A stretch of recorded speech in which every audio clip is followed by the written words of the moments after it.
Hello दोस्तों, कैसे आप लोग? गाइस आशा करता हूँ आप लोग बढ़िया होंगे। तो गाइस यहाँ पर तमिल देख के समझता हूँ किस टॉपिक पर वीडियो होने वाला है। गाइस यहाँ पर आपको पता है सुबह से ही हिंडनबर्ग की लगातार न्यूज आ रही है और न्यूज इतनी बड़ी है कि आप भी हैरान हो जाएंगे। सभी भाई का सवाल होगा इस पर अडानी से कोई भी फर्क तो आज पड़ा नहीं, बट फ्यूचर में पड़ सकता है। इस वीडियो अगर आपके भी अडानी में होल्डिंग है या आप अडानी की शेयर बाय करने की सोच रहे हैं अपने पोर्टफोलियो में, तो आपको इस वीडियो को ध्यान से देखना चाहिए। बहुत बड़ी खबर है और हिंडनबर्ग ने क्या कहा है कि हम दोबारा से लौट कर आएंगे, तो न्यूज़ को आपको फुल देखना चाहिए। एंड हम इस वीडियो में सारी की सारी न्यूज़ को कवर करने वाले हैं और मैंने आपको बोला था हर वीडियो में कि हम शाम को एक न्यूज़ पूरी कवर करेंगे। हिंडनबर्ग की न्यूज़ काफ़ी बड़ी थी तो मैंने हर वीडियो में शेयर नहीं कर पाई, बट उसमें मैंने आपको हेडिंग दी थी।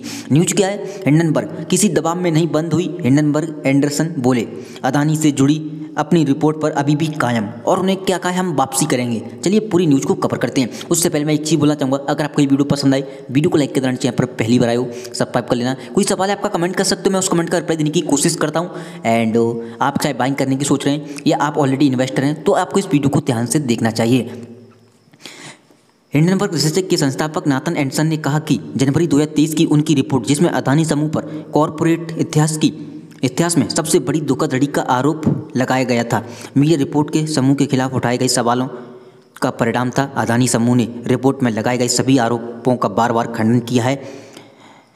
आइए जाने पिछले महीने बंद हुई हिंडनबर्ग रिसर्च के मुखिया ने और क्या कहा है। तो हिंडनबर्ग के मुखिया हैं, उन्होंने देखो क्या क्या कहा है, वापसी भी करने की कही है, तो आपको न्यूज़ को फुल डिस्कवर करने वाले हैं। नाथन एंडरसन को क्यों बंद करनी पड़ी कंपनी? अडानी समूह जैसी कंपनियों के खिलाफ अपने हाई प्रोफाइल अभियानों के लिए जाने वाले activist short seller Nathan Anderson ने साफ किया कि उन्होंने अपनी कंपनी हिंडनबर्ग रिसर्च को किसी कानूनी या अन्य खतरे के कारण बंद नहीं किया है और वह अपनी सभी रिपोर्ट्स में कही गई हर बात पर कायम है। आगे क्या कहा है? एंडरसन ने पीटीआई को बताया कि हिंडनबर्ग की जनवरी 2023 की रिपोर्ट, जिसमें अडानी समूह पर कॉरपोरेट इतिहास में सबसे बड़ी धोखाधड़ी का आरोप लगाया गया था, मीडिया रिपोर्ट्स के समूह के खिलाफ उठाए गए सवालों का परिणाम था। अडानी समूह ने रिपोर्ट में लगाए गए सभी आरोपों का बार बार खंडन किया है। एंडरसन ने हिंडनबर्ग को ओसीसीआरपी और जॉर्ज सोरोस जैसे कथित भारत विरोधी समूहों के साथ जुड़ने के प्रयासों को मूर्खतापूर्ण षड्यंत्र करार दिया है।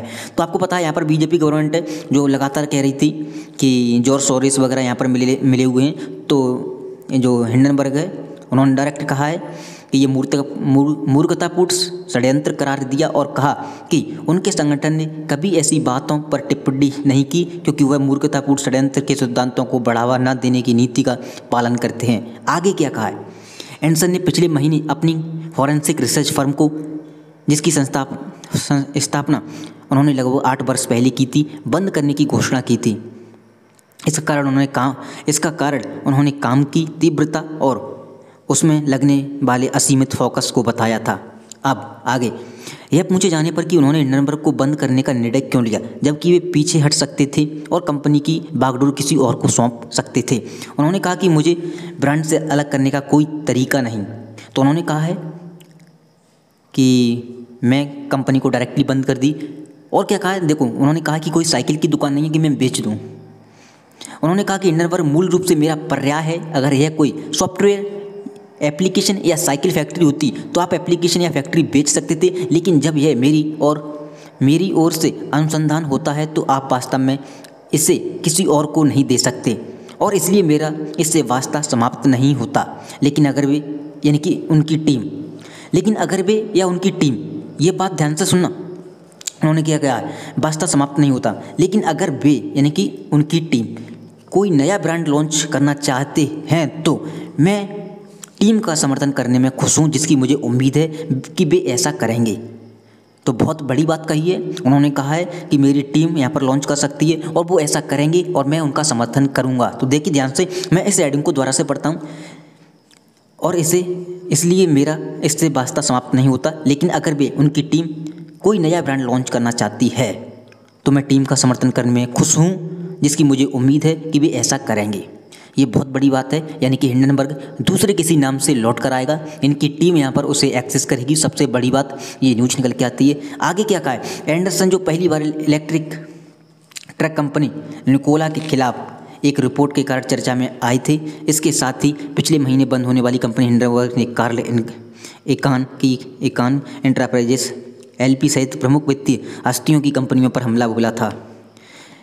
तो गाइस यहाँ पर ये थी कुछ न्यूज़ एंड ये था मामला। हालांकि अडानी ग्रुप के समूह पर इनका इम्पैक्ट पड़ते हुए नहीं दिखाई दिया। जो न्यूज़ थी काफ़ी वायरल हो रही थी, तो मैंने सोचा कवर कर दूँ। कवर इसलिए हमने की है कि आपको, अगर आप इसमें बाइंग करने की सोच रहे हैं या बाइक कर रखे हैं, तो देखो इससे एक इम्पैक्ट पड़ेगा कि शायद अडानी ग्रुप फ्यूचर में शायद सेफ़ नहीं है। जब भी अडानी ग्रुप उठने की कोशिश करेगा तो इनकी जो टीम है हो सकता है कभी भी अपना ब्रांड लॉन्च करे और अडानी ग्रुप पर दोबारा से यहाँ पर हमला करती नज़र आए। तो ये सबसे बड़ी न्यूज़ है, क्योंकि इन्होंने साफ कह दिया है कि मेरी टीम ऐसा करे और वो करेगी और मैं उनका समर्थन करता हूँ। तो ये सबसे बड़ी न्यूज़ थी। उम्मीद करता हूँ आपको ये वीडियो पसंद आई होगी। वीडियो पसंद आई हो वीडियो को लाइक कर देना, यहाँ पर पहली बार है सब्सक्राइब कर लेना। कोई सवाल है आपका कमेंट कर सकते हो, बट फ्यूचर अभी आपको घबराने की कोई ज़रूरत नहीं है अगर आप एक लॉन्ग टर्म इन्वेस्टर हैं, क्योंकि अभी इंडियन गवर्नमेंट खत्म हो चुका है, बट फ्यूचर में ये इनकी टीम है वो एंट्री कर सकती है।